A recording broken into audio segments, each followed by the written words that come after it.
نہیں آپ نے کہہ دیا اختر قادری خلد میں چل دیا یہ زباں ایک جنت رسیدہ کی ہے دھوم۔ السلام علیکم ناظرین، جب دور سے ہے اتنا ہنسی گنبد خضرا، اس پار کا یہ عالم ہے تو اس پار کا عالم کیا ہوگا۔ گنبد خضرا اللہ تجھ کو سلامت رکھے، دیکھ کر تجھے تیرے دیوانے پیاس بجھا لیتے ہیں۔ یہ تمنا ہے کہ تیرے شہر کے اندر ہوتا، میں تیرے گنبد خضرا کا کبوتر ہوتا۔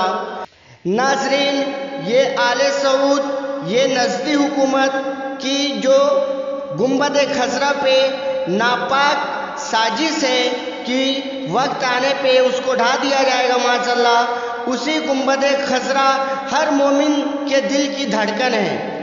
ناظرین، یہ نزدی حکومت، یہ آل سعود، آل یہود کی جو نظر ہے گنبد خضرا پہ، یہ کہتے ہیں کہ جب ہم کو موقع ملے گا ہم گنبد خضرا کو بھی ڈھا دیں گے معاذاللہ، استغفر اللہ۔ تو ناظرین، یہ گنبد خضرا ہر ایک مومن کے دل کی دھڑکن ہے۔ جب انسان کو پریشانی ستاتی ہے تو وہ گنبد خضرا کو دیکھ کر سکون پا لیتا ہے، عاشق رسول گنبد خضرا کو دیکھ کر سکون پا لیتا ہے۔ ناظرین، ان بدبختوں کا تو یہ سازش ہے، لیکن میں آئیے بتاتا ہوں کہ گنبد خضرا کس طرح تعمیر کیا گیا، کس طرح محبت کا جوہر دکھایا گیا۔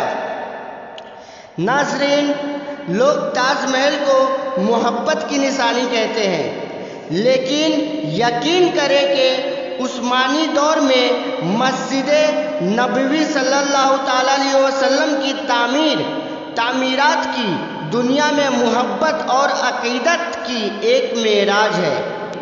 ناظرین، ذرا غور سے سنیے اور دلوں کو عشق نبی سے منور کیجیے۔ ترکی حکومت نے جب مسجد نبوی صلی اللہ تعالیٰ علیہ وسلم کی تعمیر کا ارادہ کیا تو انہیں اپنی لمبی چوڑی حکومت میں اعلان کیا۔ انہوں نے اپنی لمبی چوڑی حکومت میں اعلان کیا کہ عمارت کے کام سے جڑے تمام ہنروں کے ماہروں کی ضرورت ہے۔ ناظرین، اعلان کرنے کی دیر تھی کہ ہر ہنر کے مانے ہوئے لوگ حاضر ہو گئے، اور حاضر کیوں نہ ہوتے، سب عاشق رسول جانشار مصطفیٰ تھے، نبی کے نام پہ جان کو نچھاور کر دینے والے تھے، نبی کے نام پر اپنے دل کو بچھا دینے والے تھے۔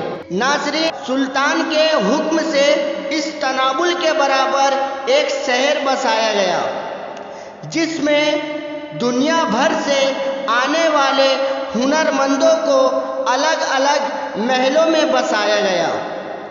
اس کے بعد عقیدت و حیرت کی ایک ایسی تاریخ لکھی گئی ناظرین، جس کی مثال ملنا مشکل ہے۔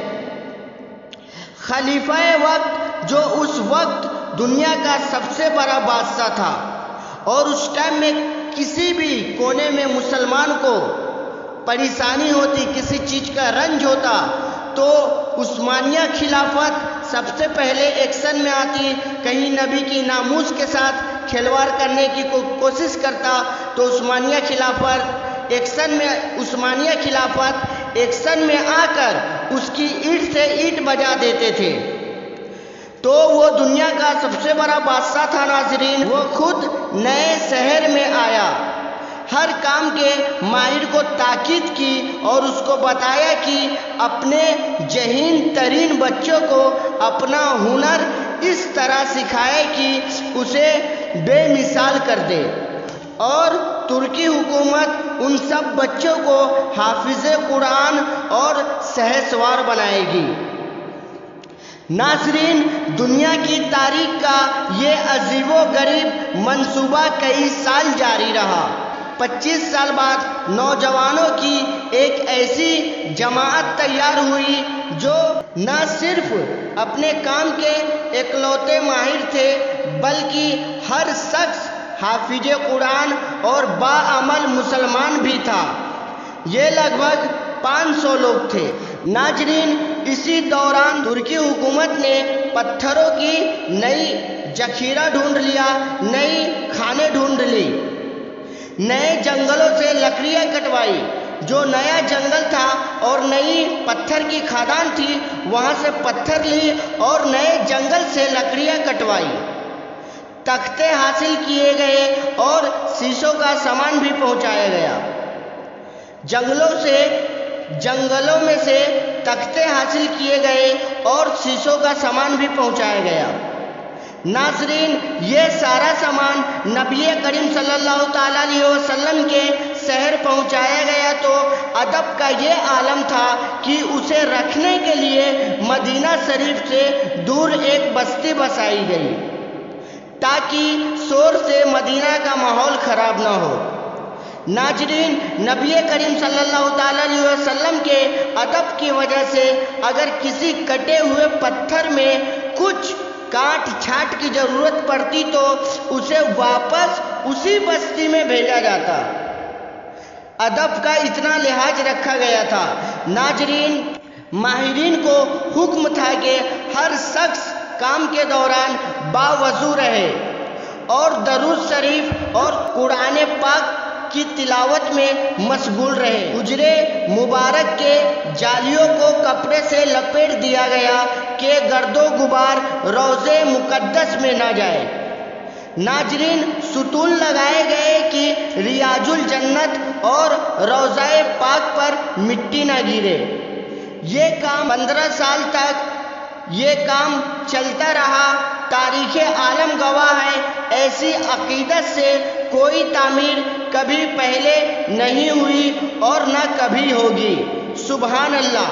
خاص بات یہ کہ ترکی عقیدت مند تھے، لہذا انہوں نے نسبت اور نشانیوں کو قائم رکھا، جبکہ آج کی حکومت نشانیوں کو مٹا رہی ہے۔ یہ نجدی حکومت امریکہ، اسرائیل، یہودی کے تلوے چاٹنے والی ہے۔ ناظرین، عثمانیہ خلافت 2023 میں آنا ہے اور یہ سعودی عرب انگریز کے تلوے چاٹنے میں مشغول ہے، یہودی کے پالتو کتے بنے بیٹھے ہیں، کیونکہ 1924 میں یہ طے ہوا تھا کہ 100 سال یہ آل سعود کو حکومت کرنے کے بعد پھر عثمانیہ خلافت مکہ اور مدینہ میں نافذ ہوگا۔